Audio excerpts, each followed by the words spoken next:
नमस्कार बच्चों, आज हम अभिज्ञान शाकुंतलम के द्वितीय अंक का अध्ययन आरंभ करेंगे। प्रथम अंक तक का अध्ययन हम पहले वाले वीडियोस में कर चुके हैं। आप सभी को पहले अंक की कथा याद होगी, लेकिन संक्षेप में हम उस कथा को एक बार दोहरा लेते हैं। प्रथम अंक का प्रारंभ हुआ था राजा दुष्यंत से, जो एक मृग का पीछा करते हुए किसी जंगल में जा रहे हैं और मृग का पीछा करते करते वो कण्व मुनि के आश्रम के पास में पहुंच जाते हैं।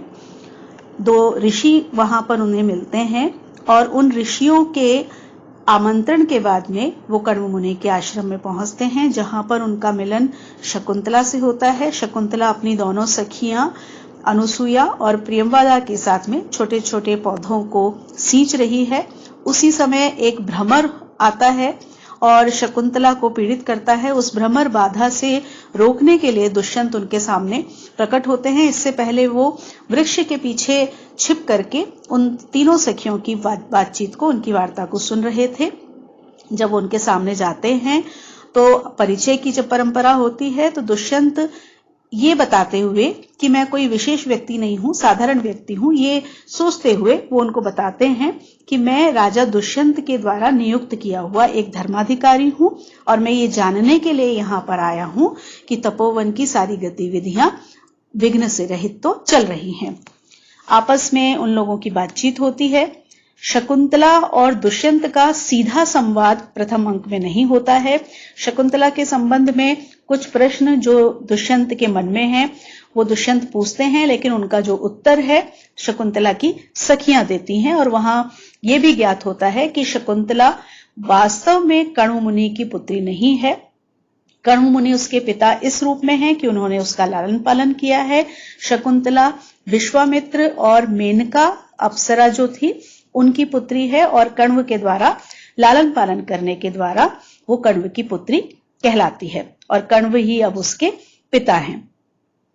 जब दुष्यंत को ये सब पता लगता है तो दुष्यंत के मन में जो एक प्रेम का अंकुरण होने लगा था शकुंतला के लिए, तो उसको एक सहमति मिल जाती है कि हाँ, वो अब शकुंतला से प्रेम कर सकते हैं, क्योंकि शकुंतला यदि कण्व की पुत्री होती तो एक ब्राह्मण कन्या होती और किसी क्षत्रिय के द्वारा किसी ब्राह्मण कन्या से विवाह नहीं किया जा सकता था। ये सारी बातें चल रही थी और उसी समय पीछे से नेपथ्य से आवाज आती है कि कोई राजा दुष्यंत के जो सैनिक हैं, राजा दुष्यंत यहाँ पर आए हुए हैं और राजा दुष्यंत के जो सैनिक हैं वो आसपास हैं। तो सभी लोग अपने वन्य जीवों को सब संभाल लें। प्रियंवदा अनुसुईया के साथ साथ शकुंतला भी भयभीत होती है और उनसे वहां से जाने की अनुमति प्राप्त करना चाहती हैं, अनुमति लेती हैं। और राजा भी कहते हैं कि हम भी देखते हैं कि क्या हुआ है, किस प्रकार की बाधा यहाँ पर उपस्थित हुई है। वो लोग आपस में विदा लेते हैं। शकुंतला किसी बहाने से पैर में कांटा लग गया है, इस तरह से किसी बहाने से कुछ देर रुकती है, दुष्यंत को देखती है और फिर वहां से चली जाती है। तो पहला अंक जहां पर खत्म हुआ वहां पर कवि कालिदास ने हमें ये दिखाया कि राजा दुष्यंत और शकुंतला आपस में मिले हैं और उन दोनों के मन में एक अंकुर उत्पन्न हो गया है, एक दूसरे के प्रति आकर्षण कह सकते हैं, प्रेम कह सकते हैं, लेकिन उसका प्रारंभ हो चुका है। अब दूसरे अंक की कथा हम प्रारंभ करते हैं। दूसरे अंक में कहां से बात प्रारंभ हो रही है, आइए देखते हैं। ततः प्रविशति विषण्णो विदूषकः, उसके बाद में दुखी मन से विदूषक का प्रवेश। विदूषक यहाँ पर जो पात्र है वो राजा दुष्यंत के मित्र के रूप में है। राजा दुष्यंत का मित्र है वो। और विदूषक जो पात्र होता है नाटकों में और संस्कृत नाटकों में, उसकी रचना की जाती है हास्य रस की उत्पत्ति के लिए। किसी भी नाटक का ये नियम होता है कि वहां पर सभी रसों का समावेश होना चाहिए, जिसमें जो मुख्य रस हैं उनकी समाविष्टि जरूर होनी चाहिए। तो हास्य रस अवश्य होना चाहिए। इससे पहले हम देख रहे थे कि पहला जो भाग था, प्रथम जो अंक था, उसमें श्रृंगार रस था और अंत जो उसका हुआ था वो कुछ भय के साथ हुआ था। तो उसको कुछ सरल करने के लिए, सहज करने के लिए यहाँ पर हास्य रस के लिए विदूषक का प्रवेश हुआ है।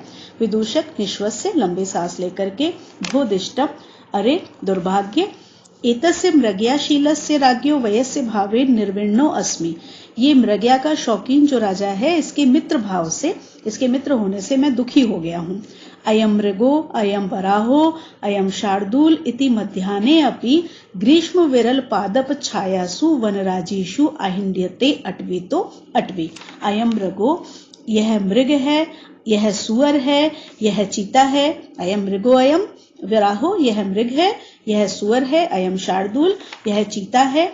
इस प्रकार से मध्याह्ने अपि, मध्याह्न के समय भी, दोपहर के समय भी, ग्रीष्म विरल पादप छायासु, गर्मी की ऋतु में, ग्रीष्म ऋतु में जो विरल होती है ऐसे वृक्षों की छाया वाले इन जंगलों में, वनराजीषु, इन वनराजों में, इन जंगलों में, आहिंड्यते अटवी तो अटवी, एक जंगल से दूसरे जंगल में भागना पड़ता है, दौड़ना पड़ता है, घूमना पड़ता है। पत्र संकर कषायाणी कटूनी गिरी नदी जलानी पियंते, और पत्ते के मिलने के कारण कषाय जो हो गए हैं, कसैले जो हो गए हैं, कसेला एक प्रकार का स्वाद है, तो जो कसैले हो गए हैं पत्तों के मिलने के कारण, ऐसे कटूनी गिरी नदी जलानी पियंती, ऐसे पर्वत से निकलने वाली नदी के कड़वे जल को पीना पड़ता है। अनियत वेलम शूल्य मासम भूयिष्ठ आहारो भुज्यते। अनियत वेलम जिसका समय निश्चित नहीं है, अनियत वेलम जिसकी वेला, जिसका समय निश्चित नहीं है, बिना समय के, कि किसी भी समय, जब समय मिल जाए, जब प्राप्त हो जाए, उस प्रकार से शूल्य मासम भूयिष्ठ आहारो भुज्यते, शूल्य मास को ही, कच्चे मास को ही बहुत अधिक आहार के रूप में खाया जाता है, भोगा जाता है। तुरग अनुधावन कंडित संधे रात्रो अपि निकामम शयित्वम नास्ति, और घोड़ों के पीछे भागने के कारण, क्योंकि लगातार घोड़ों के पीछे दौड़ते रहना पड़ता है, इसलिए जो संधि स्थल हैं, जो जोड़ हैं शरीर के, हड्डियों के जो जोड़ हैं, वो बहुत अधिक दुखने लगे हैं, उसमें बहुत अधिक पीड़ा होती है। इससे रात्रो अपि, इससे रात्रि में भी निकामम, बहुत सही तरीके से, अच्छी तरह से, शयित्वम नास्ति, शयन प्राप्त नहीं होता है, पूरी नींद नहीं होती है, पूरा सो नहीं पाते हैं। ततो महती एव प्रत्युषे दास्या पुत्रे शकुनि लुब्धकै वन ग्रहण कोलाहलेन प्रतिबोधितो अस्मि। और फिर महती एव, और फिर बहुत ही प्रत्युषे, बहुत ही सुबह सुबह, बहुत ही सवेरे, ये जो दास्य पुत्र एक प्रकार का अपशब्द है, एक प्रकार की हम कह सकते हैं कि जिस तरह से किसी को बुरा भूला जाता है, गाली दी जाती है, उस तरह से यहाँ पे कहा उसने, अपना क्रोध निकालते हुए, अपनी खीज निकालते हुए उसने कहा कि ये जो दासी पुत्र, ये जो नीच हैं, ऐसे शकुनी, ऐसे इन बहेलियों के द्वारा, लुब्धकै, इन लालची बहेलियों के द्वारा, इन शिकारियों के द्वारा, वन ग्रहण कोलाहलेन, वन को घेरने की आवाज से, प्रतिबोधितो अस्मि, मैं जगा दिया गया हूं। यत इदानीम अपि पीड़ा न निष्क्रामति, और इतने में भी पीड़ा समाप्त नहीं हुई है, मतलब मेरी जो पीड़ा है, मेरा जो कष्ट है, वो इतने में भी समाप्त नहीं हुआ है। ततो गंडस्य उपरि पिटकः संवृतः, यहाँ पर एक प्रकार के मुहावरे का यहाँ प्रयोग किया गया है।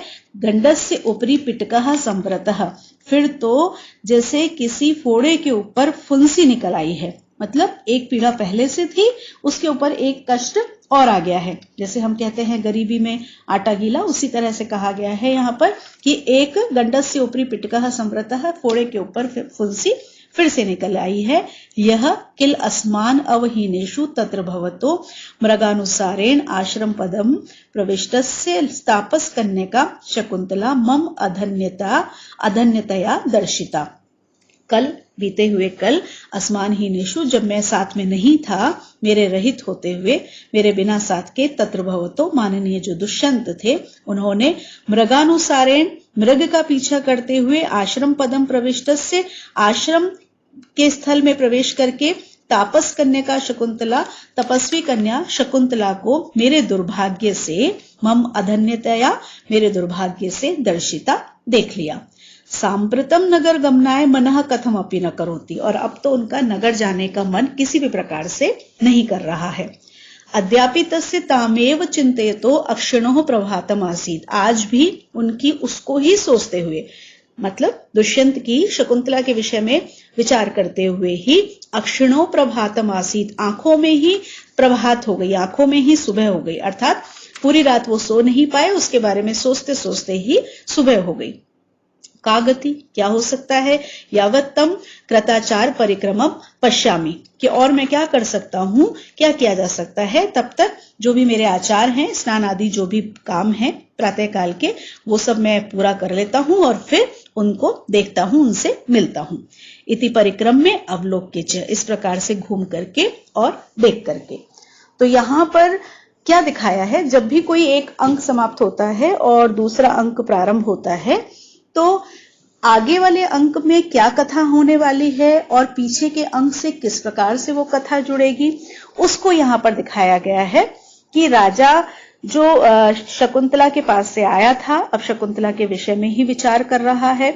और विदूषक इसलिए दुखी है क्योंकि राजा यहां पर शिकार खेलने आया था जंगल में। राजमहल में रहने वाला विदूषक जब जंगल में आकर के रहता है, तो जो भी उसके राजसी सुख हैं, वो सारे राजसी सुख यहाँ पर उससे रहित हो गए हैं, उससे वो रहित हो गया है, मान लीजिए उससे वो छीन लिए गए हैं।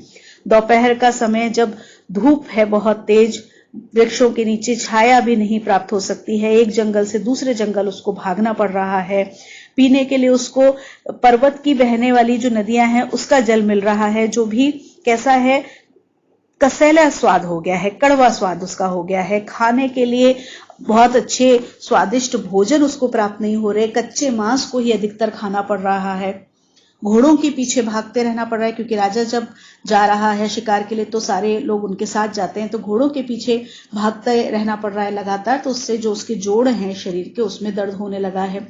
फिर यदि दिन भर का थका हुआ व्यक्ति रात को सोने जाए और उसकी नींद पूरी हो जाए तो उसका सारा कष्ट दूर हो सकता है, लेकिन रात को क्योंकि शरीर में दर्द है तो नींद नहीं आती है।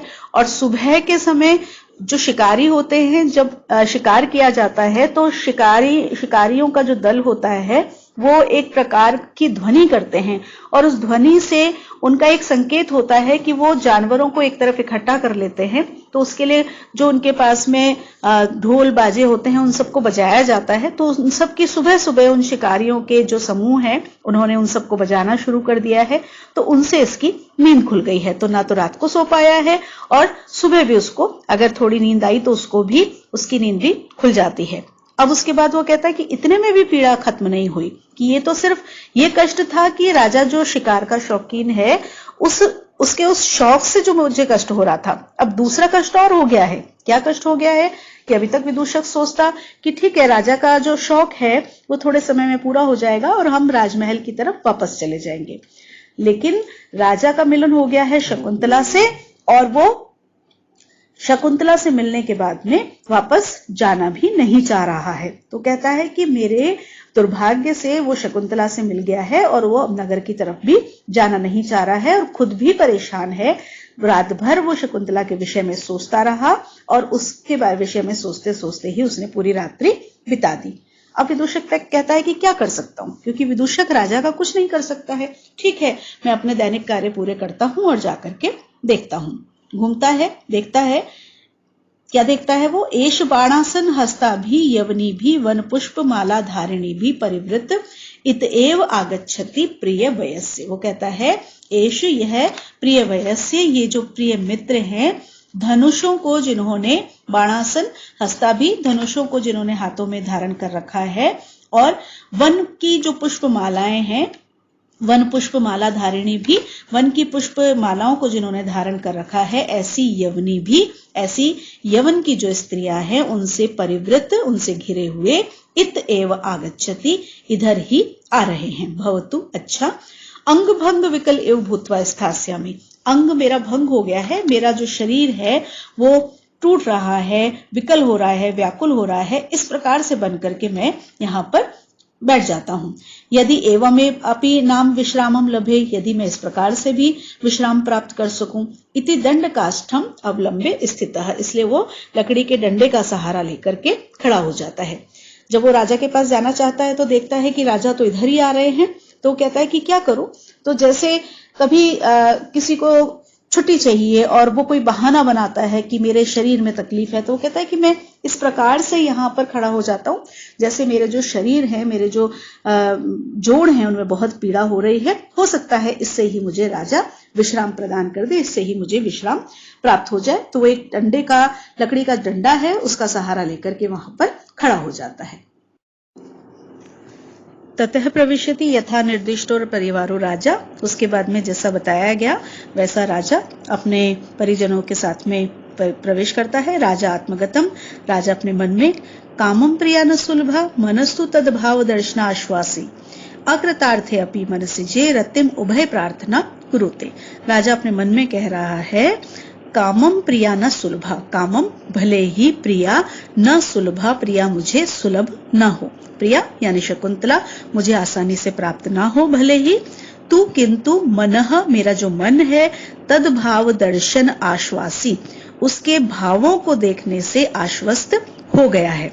यद्यपि शकुंतला मुझे आसानी से प्राप्त ना हो, लेकिन उसके जो भाव मैंने देखे हैं उससे मेरा मन जो है वो आश्वस्त हो गया है। मनसिजे अकृतार्थे अपि, मनसिज के, मनसिज कहते हैं कामदेव को, कामदेव के अकृतार्थ होने पर भी, असफल होने पर भी, उभय प्रार्थना, दोनों तरफ की प्रार्थना, दोनों की प्रार्थना, रतिम कुरुते, रति को, प्रेम को उत्पन्न करती है। राजा अपने मन में कह रहा है कि ऐसा नहीं है कि शकुंतला मुझे आसानी से प्राप्त हो जाएगी, ये उसे ज्ञात है कि शकुंतला उसे आसानी से प्राप्त नहीं होगी, लेकिन फिर भी वो आश्वस्त है। क्यों?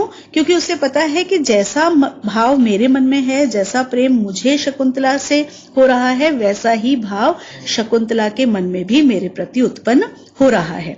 इस बात को वो आगे कहता है कि यद्यपि जो कामदेव है वो असफल भी रह जाए, लेकिन यदि दोनों तरफ से, दोनों पक्षों से प्रेम होता है, दोनों पक्षों से इच्छा होती है, परस्पर मिलने की आकांक्षा होती है, तो प्रेम उत्पन्न होता ही है। स्मित कृत्वा, मुस्कुरा करके, एवं आत्माभिप्राय संभावित इष्ट जन चित्तवृत्ति प्रार्थ्यता विडंब्यते, स्वयं ही कहता है और स्वयं ही इस बात का एक तरह से निराकरण भी करता है कि इसी तरह से अपने ही अनुरूप बात को सोच करके, प्रियजन के मनोभाव के विषय में सोच करके प्रेमी जन उपहास के पात्र हो जाते हैं। खुद ही ने सोचा और खुद ही ने उस बात को कह भी दिया।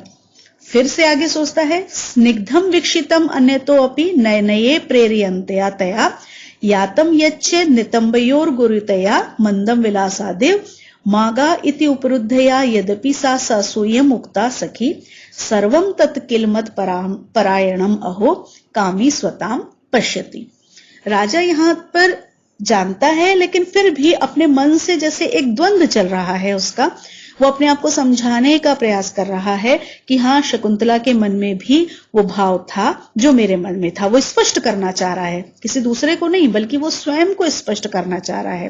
तो यहाँ फिर से वो इसी बात को कहता है, अन्यतः अपि नयनये प्रेरयन्त्या, दूसरी तरफ भी दृष्टि को डालते हुए भी, तया उसके द्वारा, यत स्निग्धम विक्षितम जो प्रेम पूर्वक देखा गया था, दूसरी तरफ उसने दृष्टि डाली थी लेकिन फिर भी जो उसने प्रेम पूर्वक देखा था, नितंबयो गुरुतया, अपने नितंब की गुरुता के कारण, भारीपन के कारण, विलासात एव, मानो किसी विलास पूर्वक, किसी प्रकार की श्रृंगारिक चेष्टा पूर्वक, यच्च मंदम यातम जो वो धीरे धीरे चली थी, मागा मत जाओ, इति उपरुद्धया इस प्रकार से सखियों के द्वारा रोकी हुई, सा सखी उसने अपनी सखी को, यद्यपि यत अपि जो भी, सा सूयम असूय के साथ, ईर्ष्या के साथ में जो कुछ भी उक्ता कहा था, तत्सर्वम मत परायणम किल, वह वास्तव में वो सब मेरे प्रति था। ये सब चीजें जो उसने की थी वो वास्तव में मुझे लक्ष्य करके ही किया था, मेरे प्रति उसके मन में जो भाव था इसीलिए उसने ये सब किया था कि वो नयनों को दूसरी तरफ डाल रही थी लेकिन फिर भी प्रेम पूर्वक देख रही थी, धीरे धीरे चल रही थी, यद्यपि उसके शरीर में एक प्रकार का भारीपन था इसलिए चल रही थी, लेकिन मानो वो मेरे कारण मेरे पास रुकना चाह रही थी इसलिए चल रही थी। जब सखियों ने उसको कहा कि मत जाओ, तो उसने जो कुछ कहा वो भी मानो मुझे ही लक्ष्य करके कहा, तो ये सारी चीजें मेरे प्रति थी। यहां तक वो कहता है, लेकिन फिर अंतिम बात में फिर वही दुविधा उसके मन में आ जाती है अहो कामी स्वताम पश्यति। अहो आश्चर्य है कि जो कामी होता है, जो कामना से युक्त होता है, वो व्यक्ति स्वताम पश्यति, अपनी ही बात को देखता है। कि जो व्यक्ति जो चाहता है वो सामने वाले में वही देखता है जो वो देखना चाहता है। तो राजा अपने आप से ये एक प्रकार के द्वंद से गुजर रहा है, अपने आप से ही वो अपनी बातें कर रहा है कि जो कुछ भी कहा शकुंतला ने, जो कुछ भी किया शकुंतला ने, वो मेरे लिए किया था या उसने अनायास ही वो किया था। इन बातों का वो यहां पर इस प्रकार से वो इन बातों को देख रहा है। विदूषक तथा स्थितेव, विदूषक राजा आ रहा है, विदूषक उसको देख रहा है। विदूषक उसी प्रकार से स्थित होकर के भो वयस्य, हे मित्र न मे हस्त पादम प्रसरति, मेरे हाथ पैर चल नहीं रहे हैं, फैल नहीं रहे हैं। वांग मात्रेण जापिष्यामि, मैं वाणी मात्र से ही आपका जप करूंगा, आपकी जय करूंगा। जयतु भगवान, आपकी जय हो, आपकी जय हो। राजा सस्मितम, राजा मुस्कुरा करके, क्योंकि विदूषक है और विदूषक का कार्य है हास्य को उत्पन्न करना, तो राजा उसको जैसे किसी फिल्म में कोई हास्य कलाकार जब आता है, कोई कॉमेडियन आता है, तो उसके प्रवेश होने से उसकी शक्ल देख करके ही एक मुस्कुराहट दर्शकों के चेहरे पर आ जाती है। उसी तरह से राजा के चेहरे पर भी मुस्कुराहट आ गई है और राजा कह रहा है कुतो अयम गात्रोपघातः, अरे ये जो तुम्हारा शरीर है ये इस प्रकार से व्याकुल कहाँ हुआ। विदूषक कुतः किल स्वयं अक्ष्य आकुलीकृत्या अश्रु कारणम पृच्छसि, कुतः क्या, कुतः किल, अरे कहाँ, ये कैसे पूछ रहे हो, स्वयं ही आंखों को व्याकुल करके, आंखों को चोट पहुंचा करके और फिर आंसुओं के कारण को पूछ रहे हो। इस पंक्ति को ध्यान रखिएगा, इस पंक्ति के विषय में प्रश्न पूछा जा सकता है कि आपने खुद ही मेरी आंखों को चोट पहुंचाई है और आंसुओं के कारण को पूछ रहे हो। ये एक तरह से एक मुहावरा है कि आप किसी की आंखों में चोट पहुंचाओ और अगर उसके आंसू निकले तो पूछो कि आंसू क्यों निकल रहे हैं, तो आप खुद ही मेरी परेशानी का कारण हो और आप खुद ही पूछ रहे हो कि तुम परेशान क्यों हो। राजा न खलु अवगच्छामि, मैं आपकी बात समझ नहीं पाया। विदूषक भो वयस्य, अरे मित्र यद वेदसः कुब्ज लीलाम विडम्बयति तत्किम आत्मनः प्रभावेण ननु नदी वेगस्य, हे मित्र जो बेत की जो लकड़ी होती है वो कुब्ज लीलाम को, कुब्ज लीला मतलब कुछ टेढ़ेपन को जो प्राप्त होती है, वो जो टेढ़ी हो जाती है, झुक जाती है, तत्किम आत्मनः प्रभावेण, वो क्या अपने प्रभाव से होती है, ननु नदी वेग से, या नदी के वेग के कारण। राजा नदी वेगस तत्र कारणम, नदी का वेग ही वहां पर कारण है। नदी के किनारे जो बेत की लकड़ियां, बेत के जो पेड़ खड़े होते हैं, बांस के जो पेड़ होते हैं, जो नदी की जब लहरें उनसे बार बार टकराती हैं तो वो टेढ़ी हो जाती हैं। तो यहां पर उन्होंने पूछा कि वो जो बेत है वो खुद से ही टेढ़ी होती है या नदी के वेग के कारण। तो राजा कहता है इसमें तो नदी का वेग ही कारण है।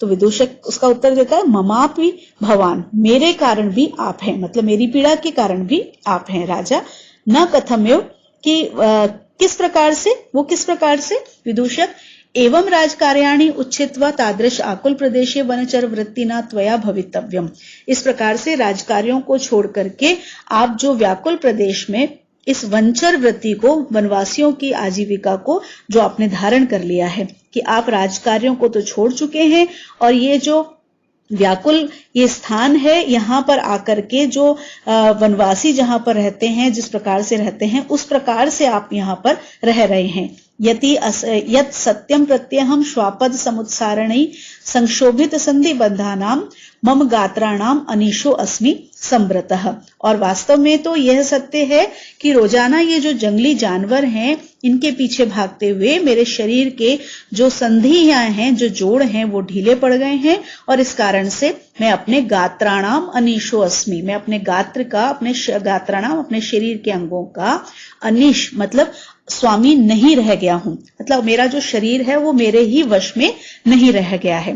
तत्प्रसादिष्यामि विसर्जितम माम एकाहम अपि तावद विश्रमितुम, तो आप प्रसन्न होकर के मुझे एक दिन का अवकाश मुझे विश्राम करने के लिए देने के लिए प्रसन्न हो जाएं, कि आप जो राजकार्यों को छोड़ करके और यहां पर इस वन में बैठे हुए हैं और वनवासी जो लोग हैं उनके अनुसार, उनके जैसी आप अपनी वृत्ति अपना रहे हैं, उससे मेरी भी स्थिति क्या हो गई है कि आप भी विदूषक राजा से ये नहीं कह सकता है कि आप जो कर रहे हैं वो अनुचित कर रहे हैं, तो उनको बता देता है कि आप भी जो कर रहे हैं वो सही नहीं है, आपका कार्य है कि आप राजकार्य संभालें, लेकिन आप वो छोड़ करके बैठे हैं और मुझे भी आप अपने पीछे भगा रहे हैं। तो उस कारण से मेरा जो शरीर है वो भी ऐसा हो गया है कि मेरा शरीर ही मेरे वश में नहीं रह गया है, तो आप मुझे एक दिन का अवकाश दें ताकि मैं विश्राम कर सकूं।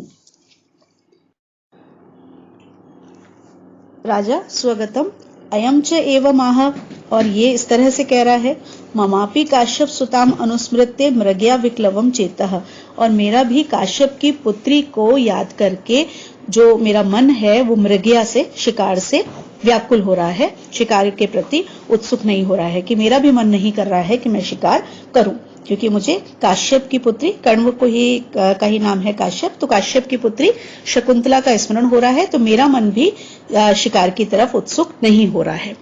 अब शकुंतला का स्मरण करके शिकार से उद्विग्न क्यों हो गया है उसका मन, उसका कारण वो आगे राजा स्वयं कह रहा है, कुतः, क्योंकि न नम्यतुम अधिज्य अस्मि शक्तो धनुर इदम आहित सायकम मृगेषु सह वसितिम उपेते यह प्रियायाः कृत एव मुग्ध विलोकितोपदेशः। अधिज्यम जिसके ऊपर ज्या, जिसके ऊपर प्रत्यंचा चढ़ी हुई है, आहित सायकम और बाण जिसके ऊपर लगा हुआ है, इदम धनु ऐसा यह धनुष, मृगेषु हिरणों पर, नमयेतुम चलाने के लिए, न शक्तः अस्मि मैं समर्थ नहीं हो पा रहा हूं।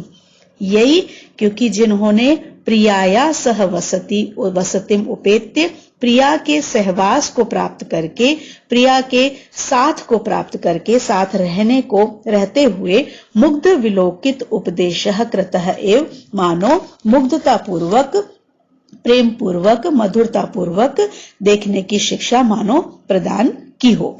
तो राजा यहां पर क्या कह रहा है कि वो ये कह रहा है कि मैं भी शिकार के प्रति उत्सुक नहीं हो पा रहा हूं, क्योंकि जब मैं अपना ये जो मेरा जो धनुष है जो बिल्कुल तैयार है, जिसके ऊपर प्रत्यंचा चढ़ी हुई है, प्रत्यंचा किसको कहते हैं, धनुष के ऊपर जो डोरी बंधी होती है जिससे खींच करके धनुष चलाया जाता है उसको प्रत्यंचा कहा जाता है।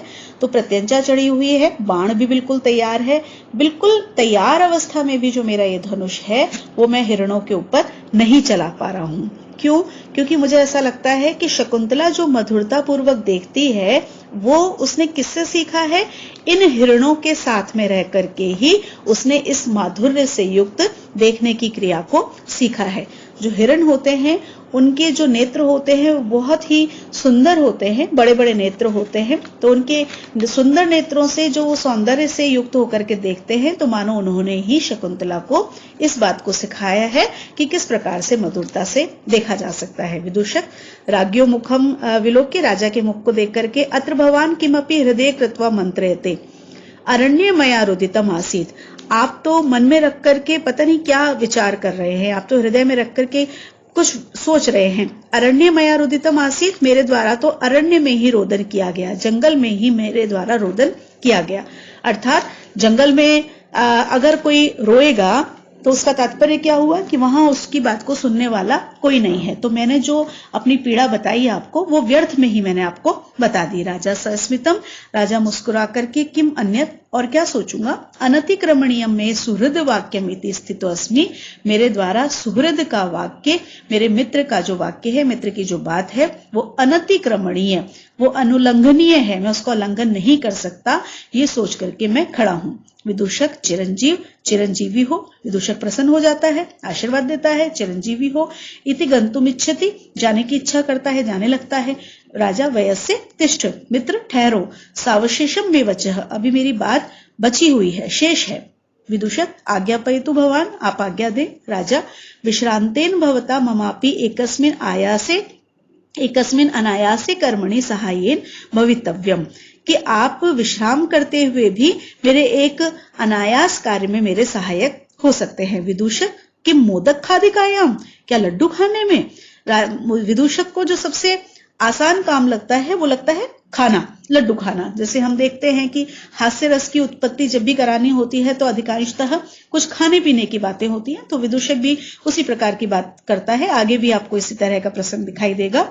तो विदूषक कहता है, क्या लड्डू खाने के लिए? तेन सुगृहीतः क्षण, तो ये समय बहुत अच्छा है राजा। यत्र वक्ष्यामि कह कह अत्र भो, हाँ मैं तुम्हें बताता हूं। फिर वो आवाज लगाता है, कौन है यहाँ पर, कौन है? प्रविश्य, प्रवेश करके, द्वारिक, द्वारपाल प्रवेश करके, प्रणम्य आज्ञा पयतु भर्ता, प्रणाम करके कहता है स्वामी आज्ञा दे। राजा रैवतक सेनापति तावत आयुताम, रैवतक सेनापति को बुलाओ। द्वारिक तथा ऐसा ही करता हूं। इति निष्क्रम्य सेनापति ना सह पुनः प्रविश्य, निकल जाता है और सेनापति के साथ में फिर से प्रवेश करता है। एष आज्ञा वचनो उत्कंठो भर्ता इतो दत्त दृष्टिरेव तिष्ठति, ये अपनी आज्ञा देने के उत्सुक स्वामी इधर ही दृष्टि डाले हुए बैठे हैं। उपसर्पतु आर्य, हे आर्य आप उनके पास जाएं, सेनापति से कहता है वो। सेनापति राजानम अवलोक्य, राजा को देख करके, दृष्ट दोषापि स्वामिनी मृगया केवलम गुण एव संवृता, यद्यपि मृगया में, यद्यपि शिकार में दोष देखे जाते हैं, यद्यपि शिकार में दोष होते हैं, शिकार को व्यसन माना जाता है। व्यसन का मतलब होता है जो बुरी आदत होती है, व्यसनों में गणना होती है शिकार की। तो यहाँ सेनापति कहते हैं कि यद्यपि मृगया में दोष देखे जाते हैं, लेकिन स्वामी के प्रति इसमें केवल गुण ही रह गए हैं। यदि हम स्वामी की दृष्टि से देखें तो जो शिकार है, जो मृगया है, वो केवल गुणों से युक्त ही रह गई है। किस कारण से वो कहते हैं, आगे वो उस बात को बताते हैं। सेनापति कहता है, तथा ही देवः, क्योंकि देव, महाराज, क्योंकि महाराज, अनवरत धनुर्जया स्फालन क्रूर पूर्वम रवि किरण सहिष्णु स्वेद लेशैर अभिन्नम अपचितम अपि गात्रम व्यायतत्वात् अलक्ष्यम गिरिचर एव नागः प्राणसारम विभर्ति। अब राजा को देख करके कह रहा है, गिरिचरः नागः एव, गिरिचरः, गिरी में, पर्वतों में विचरण करने वाले, नागः एव, हाथी के समान, ये जो महाराज हैं, ये जो देव हैं, अनवरत, लगातार, धनुर्ज्या स्फालन क्रूर पूर्वम, धनुष की ज्या प्रत्यंचा को खींचने के कारण, स्फालन उसको खींचने के कारण, क्रूर पूर्वम जिसका आगे का भाग, क्रूर मतलब कठोर हो गया है।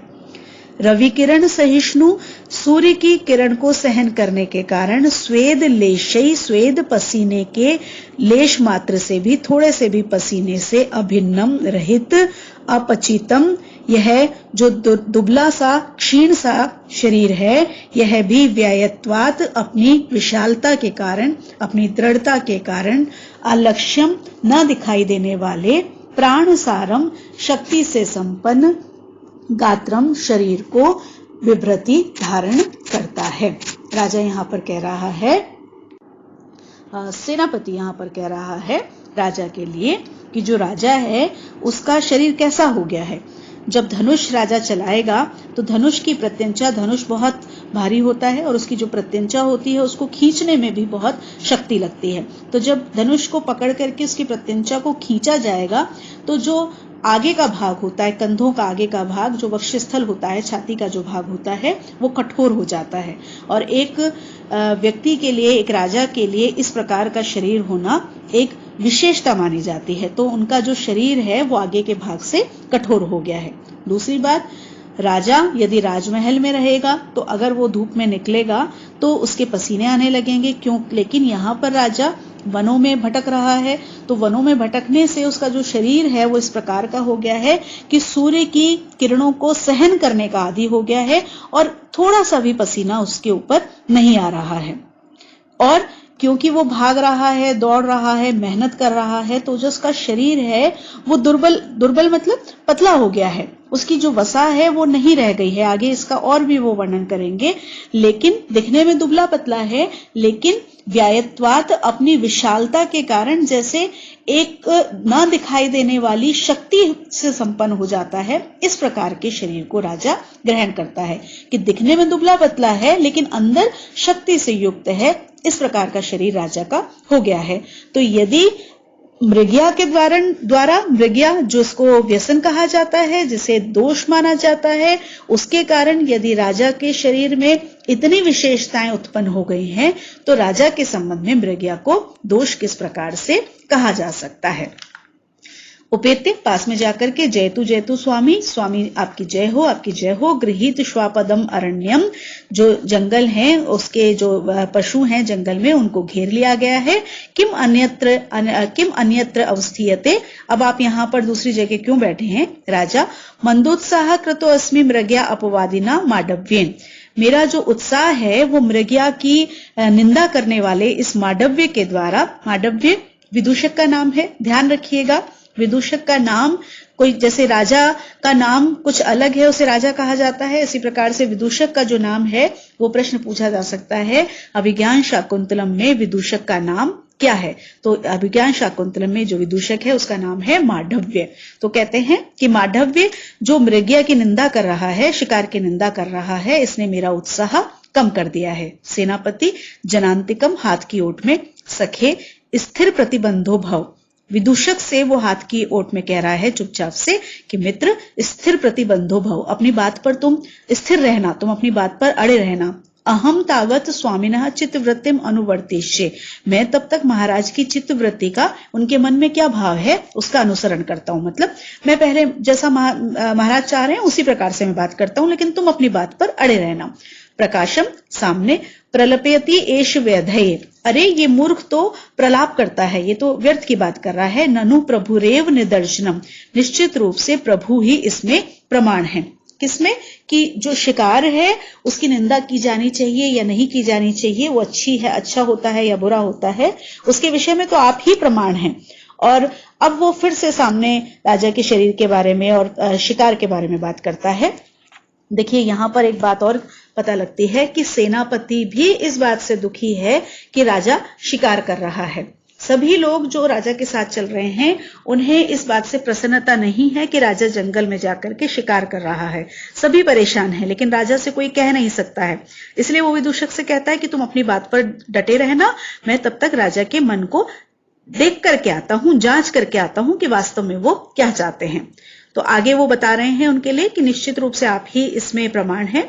मेदच्छेद कृशोदरम लघु भवति उत्थान योग्यम वपुः, सत्वानाम अपि लक्ष्यते विकृति मत्त चित्तम भ्रये क्रोधयो, उत्कर्षः स च धन्वीनाम यद ईश्वः सिद्ध्यन्ति लक्ष्ये चले, मिथ्या एव व्यसनम वदन्ति मृग्या इद्रग विनोदः कुतः। सेनापति कहता है वपुः शरीर, मेदच्छेद कृश उदरम, मेदच्छेद, मेद वसा जिसकी, छेद मतलब कट गई है, खत्म हो गई है, घट गई है। कृश उदरम जिसका पेट पतला हो गया है, लघु हल्का, उत्थान योग्यम उत्थान के योग्य, उन्नति के योग्य हो गया है। जिसका शरीर कैसा हो जाता है इससे? मेद, इसकी जो चर्बी, इससे जो चर्बी है वो कट जाती है, पेट पतला हो जाता है, शरीर हल्का हो जाता है और उन्नति के योग्य हो जाता है। शिकार के विषय में बात चल रही है यहाँ पे। सत्वानाम, प्राणियों का मतलब यहाँ पर है जीव जंतु, जो वन के जो जीव जंतु हैं, पशु पक्षी जिनका पीछा किया जाता है, जिनका शिकार किया जाता है, उनके भय क्रोधयो, उनके भय और क्रोध में, डर और गुस्से में, विकृति मत चित्तमपि, बिगड़े हुए चित्त को भी लक्ष्यते देखा जा सकता है। सच धन्वीनाम उत्कर्षः, और वह तो धनुर्धारियों का उत्कर्ष ही होता है। यत चले लक्ष्य, जब चंचल लक्ष्य पर, चलते हुए लक्ष्य पर, ईश्वः सिद्ध्यन्ति, वो अपने बाणों को सिद्ध करते हैं, साधते हैं। मृग्याम मिथ्या एव व्यसनम वदन्ति, मृग्या को, शिकार को व्यर्थ में ही व्यसन कहा जाता है। इद्रग विनोदः कुतः, इस प्रकार का विनोद, इस प्रकार का मनोरंजन कहां पर होता है। शिकार में क्या क्या विशेषताएं हैं वो सेनापति ने यहां पर इस श्लोक में बताई हैं। सबसे पहले उन्होंने बताई कि शिकार करने वाला जो व्यक्ति है उसका शरीर कैसा हो जाता है। तो शिकार करने के लिए एक जगह बैठकर के शिकार नहीं हो सकता है, दौड़ना पड़ता है, भागना पड़ता है। तो उससे जब हम शरीर का व्यायाम होगा तो जो शरीर की चर्बी है वो कट जाएगी, पेट पतला हो जाएगा। शरीर जब हल्का हो जाएगा तो मनुष्य ज्यादा कर्म कर सकता है और ज्यादा कर्म करने से उसकी उन्नति हो सकती है। दूसरी बात कि जो पशु पक्षी हैं, अगर आप दूर से उनको देखते रहेंगे तो आपको नहीं पता लगेगा कि कब वो भय खाते हैं, कब उन्हें क्रोध आता है। लेकिन जब आप उनके पीछे भागेंगे, उनका शिकार करने के लिए जाएंगे, तो आपको पता लग जाएगा कि भय में उनकी क्या स्थिति होती है, क्रोध में वे क्या करते हैं। तो इन सब चीजों को आप स्पष्ट रूप से देख सकते हैं। फिर उन्होंने अगली बात क्या कही कि धनुर्धारियों का उत्कर्ष कब होता है, सबसे अधिक उनकी जो निपुणता होती है वो कब देखी जाती है, जब वो चलते हुए लक्ष्य के ऊपर सिद्ध करते हैं, अपने बाणों को साधते हैं। एक तो हमने कोई निशाना सामने रख दिया और हम उस पर निशाना मार रहे हैं, और एक कोई चलता हुआ निशाना मार रहे हैं। कोई हिरण भाग रहा है, कोई शेर भाग रहा है, कोई चिड़िया उड़ रही है, उस चलते हुए के ऊपर जब हम निशाना मारते हैं तो वो धनुर्धारियों का उत्कर्ष होता है। तो अंत में वो कहता है कि जो भी लोग ये कहते हैं कि मृगया व्यसन होती है, वो असत्य कहते हैं। इसके समान कोई भी विनोद, कोई भी मनोरंजन का साधन नहीं हो सकता है, क्योंकि ये ऐसा साधन है कि इसमें मनोरंजन भी हो रहा है और उसके साथ साथ और चीजों की प्राप्ति भी हो रही है। इसलिए इस प्रकार का मनोरंजन नहीं हो सकता है। विदूषक सरोषम, क्रोध के साथ में अपेहिरे उत्साह हेतु, अरे उत्साह बढ़ाने वाले, उत्साह के कारण बनने वाले, चलो तुम दूर हटो। अत्र भगवान प्रकृतिम आपन्न, अब तो जो महाराज हैं, माननीय दुष्यंत जो हैं, वो अपनी प्रकृति को, अपने स्वभाव को प्राप्त हो गए हैं। त्वम तावत अटवीतो अटवी माहिंड्य मानो नर नासिका लोलुपस्य जीर्ण रिक्षस्य कस्यापि मुखे पतिष्यति। तुम तो किसी जंगल से जंगल घूमते हुए, किसी बहुत बड़े वन प्रदेश में घूमते हुए, किसी बहुत बड़े रीछ के, कैसा रीछ, जो बूढ़ा जो रीछ है, नासिका लोलुपस से, नासिका के नर नासिका लोलुपस से, मनुष्य की नासिका का लोलुप लालची कोई बूढ़ा जो रीछ होगा, उसके मुख में पतिष्यसी, तुम गिरोगे। कि अरे तुम दूर हटो, बेकार में इनका उत्साह फिर से बढ़ा रहे हो। इन्होंने अपनी प्रकृति को, जो वास्तव में ये जैसे थे कि ये शिकार नहीं करना चाहते थे, उस प्रकृति को, अपने स्वभाव को प्राप्त कर लिया है।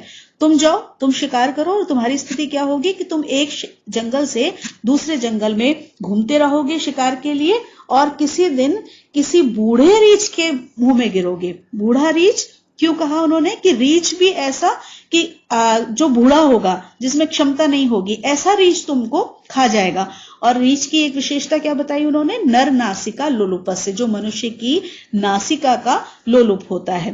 क्योंकि रीछ जब आकर के देखते हैं कि मनुष्य यदि जीवित होता है तो उसका शिकार करते हैं, यदि मृत होता है तो उसका शिकार नहीं करते हैं। दो दोस्तों की कहानी आप लोगों ने सुनी होगी। आपको ध्यान होगा कि दो दोस्त जंगल में जा रहे थे और अचानक से एक रीछ सामने आ गया। एक दोस्त को पेड़ पर चढ़ना आता था, वो दौड़ करके पेड़ के ऊपर चढ़ गया, लेकिन दूसरा दोस्त उसको आवाज लगाता रहा कि मुझे पेड़ पर चढ़ना नहीं आता, मैं क्या करूं। लेकिन जिसको चढ़ना आता था वो चढ़ करके बैठ गया, दूसरा डर करके वहीं पर लेट गया और डर के मारे उसने अपनी सांसों को रोक लिया। रीछ आया और रीछ ने आकर के उसकी नाक के पास में आकर के, उसके मुंह के पास में आकर उसकी नासिका को सूंघा। उसे लगा, उसने अपनी सांसों को रोक लिया था, तो उसे लगा कि ये तो मृत है, और वो उसे छोड़ करके चला गया।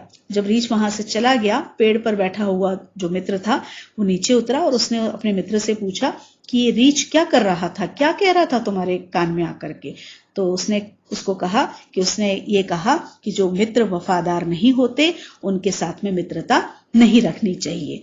लेकिन वास्तव में वहां पर क्या था कि उसने ये देखा कि ये जीवित है या मृत है, और जब उसने अपनी श्वास को रोक रखा था उसने समझा कि ये मृत है और वो उसको छोड़ करके चला गया। तो ये कहानी आप लोगों ने बचपन में सभी लोगों ने सुनी होगी। तो उसी तरह से विदूषक ने भी उसको एक तरह से जैसे किसी को चिढ़ाते हैं उसी तरह से चिढ़ाया है कि तुम किसी बूढ़े रीछ के मुंह में गिर जाओगे, कोई बूढ़ा रीछ तुमको खा जाएगा, तुम महाराज को मत परेशान करो, तुम ही जाओ और शिकार करो।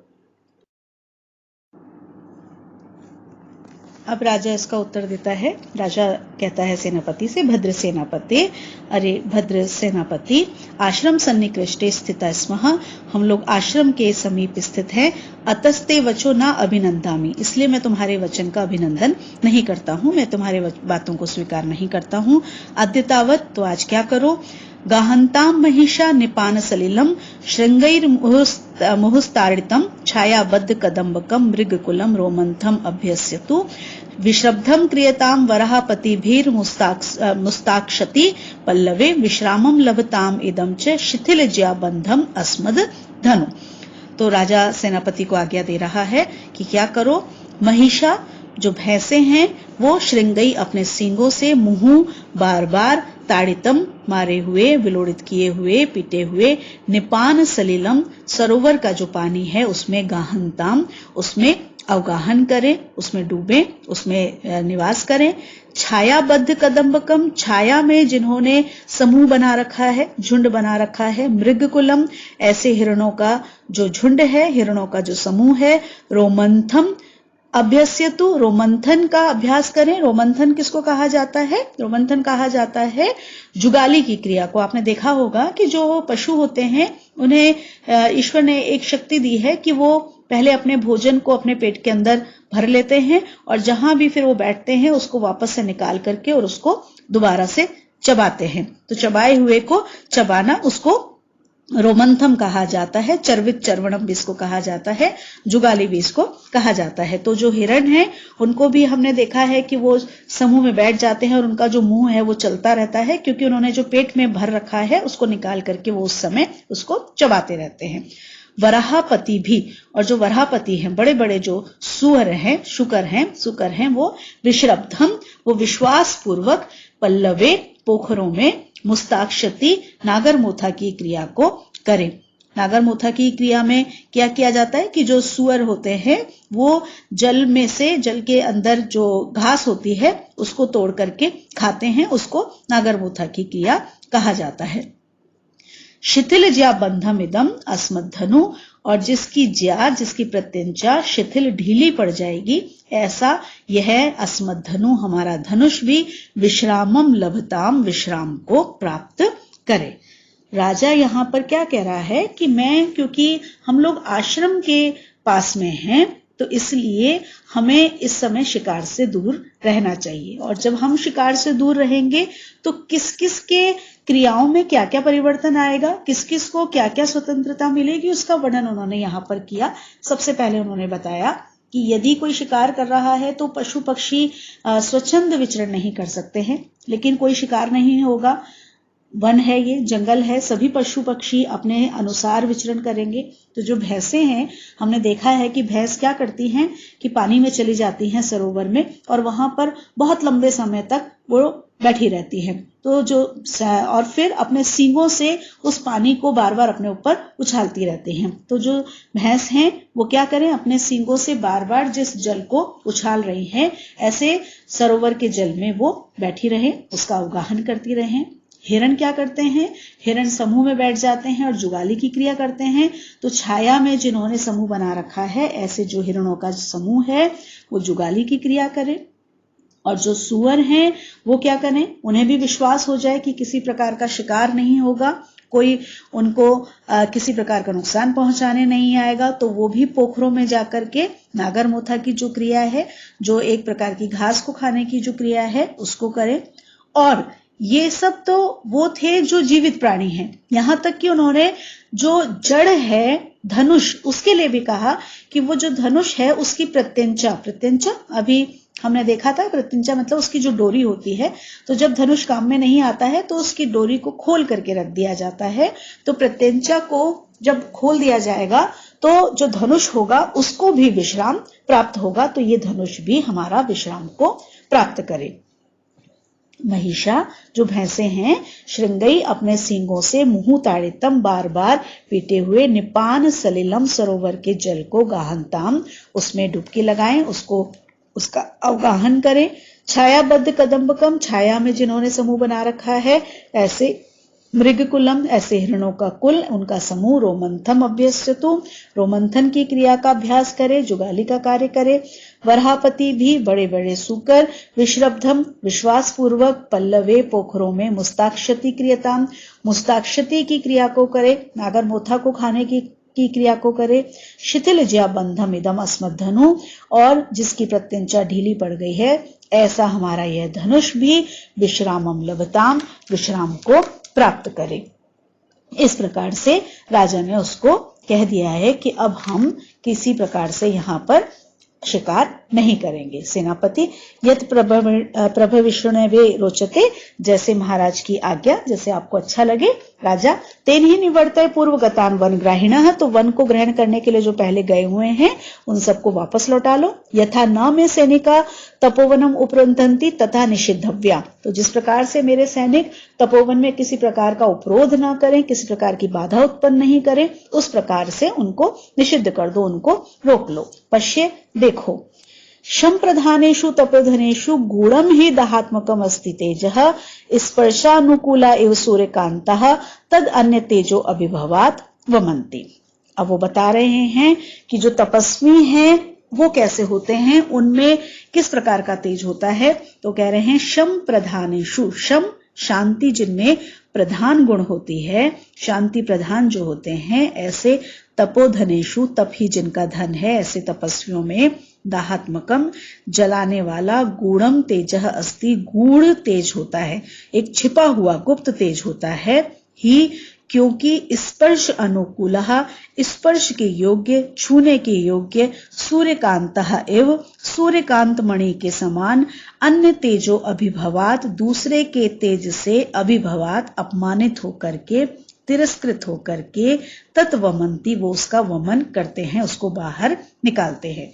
राजा यहां पर कह रहा है कि हम तपोवन के पास में हैं और जो तपस्वी होते हैं वो शांति प्रधान होते हैं, लेकिन शांति प्रधान का तात्पर्य ये नहीं है कि कोई उनके साथ कुछ भी करे, उनका अपमान करे, उनकी आज्ञा का पालन ना करे, उनका तिरस्कार करे तो वो उसको चुपचाप सहन करना उनकी विवशता हो जाएगी, ऐसा नहीं है। क्योंकि उनमें एक शक्ति होती है, और कैसी शक्ति होती है, एक ऐसा तेज जो सब कुछ नष्ट कर सकता है, सब कुछ जला सकता है, लेकिन वो तेज छुपा हुआ होता है। जब उनको आवश्यकता होती है तब वो उस तेज को बाहर निकालते हैं, अन्यथा वो शांति प्रधान होते हैं। इसका दृष्टांत उन्होंने जो दिया है वो बहुत ही सुंदर दृष्टांत यहाँ पर दिया है, उपमा अलंकार यहाँ पर है। इस दृष्टांत में उन्होंने कहा कि जिस प्रकार से सूर्यकांत मणि, सूर्यकांत मणि एक मणि है, जिस मणि को यदि हम छाया में रखें तो हम उसको अपने हाथ में ले सकते हैं, उसको स्पर्श कर सकते हैं। वो मणि एक सामान्य पत्थर के समान होती है, वो हमें किसी प्रकार का नुकसान नहीं पहुंचाती है। लेकिन यदि उसको सूर्य की रोशनी में रख दिया जाए तो मानो वो ऐसे जल जाती है, ऐसी गर्म हो जाती है कि उसको छूने पर जो अगर हम अपने हाथ से उसको छुएंगे तो हमारा हाथ जल जाएगा। तो मानो वो क्यों ऐसी जल गई है, क्योंकि सूर्य ने उसको अपनी किरण, अपने पैरों से, सूर्य की जो किरणें हैं वो यहां पर सूर्य के पैर हो गए, तो सूर्य ने अपने पैरों से उसको स्पर्श किया। पैरों से स्पर्श करने का तात्पर्य किसी का अपमान करना। तो उस सूर्यकांत मणि ने अपने तेज को बाहर निकाला और तेज को बाहर निकाल करके सामने वाले को जला दिया। तो उन्होंने कहा कि जिस प्रकार से सूर्यकांत मणि में एक तेज होता है, जब उसका अपमान होता है, सूर्य जब उसका अपमान करता है, तिरस्कार करता है, तब वो उस तेज को बाहर निकालते हैं। उसी प्रकार से जो ये तपोधन हैं, ये जो तपस्वी हैं, इनमें भी एक गुप्त तेज होता है।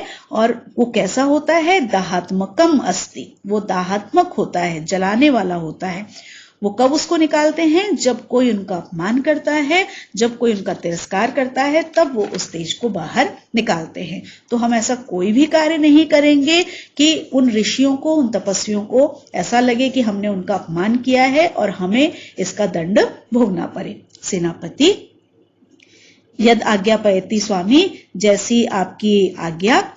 और विदूषक ध्वस्ताम ते उत्साह व्रतांतः, तुम्हारा जो उत्साह का बातें हैं, उत्साह बढ़ाने वाली जो बातें हैं वो सब ध्वस्त हो, उनका नाश हो। निष्क्रांतः सेनापति, सेनापति वहां से निकल जाते हैं। राजा परिजनम अविलोक्य, अपने आसपास जो भी उनके परिजन हैं उन सबको देख करके, अपनयंतु भवत्यो मृग्यावेशम, तुम सब भी अपने शिकार के वेश को हटा लो। रैवतक त्वमपि स्वनियोगम अशून्यम करो, रैवतक तुम भी अपने कार्य को अशून्य कर लो, तुम भी अपने कार्य को संपूर्ण कर लो, कोई भी तुम्हारे काम है उनको पूरा कर लो। परिजन यद्देव आज्ञापयति, जैसी आपकी आज्ञा। इति निष्क्रांतः, इस प्रकार से वो सब निकल जाते हैं। अब इसके बाद विदूषक और राजा वहां पर रह गए हैं, और विदूषक और राजा क्योंकि अब दोनों मित्र हैं, उन दोनों का जो संबंध है यहाँ पर वो मित्रता का संबंध है। उनका परस्पर जो वार्तालाप है वो भी उसी प्रकार का वार्तालाप होता है जिस प्रकार से मित्रों का वार्तालाप होता है। तो यहाँ पर दोनों मित्र रह गए हैं। अब उनकी आगे क्या बातचीत होने वाली है ये अब हम देखेंगे अपने अगले वीडियो में। धन्यवाद।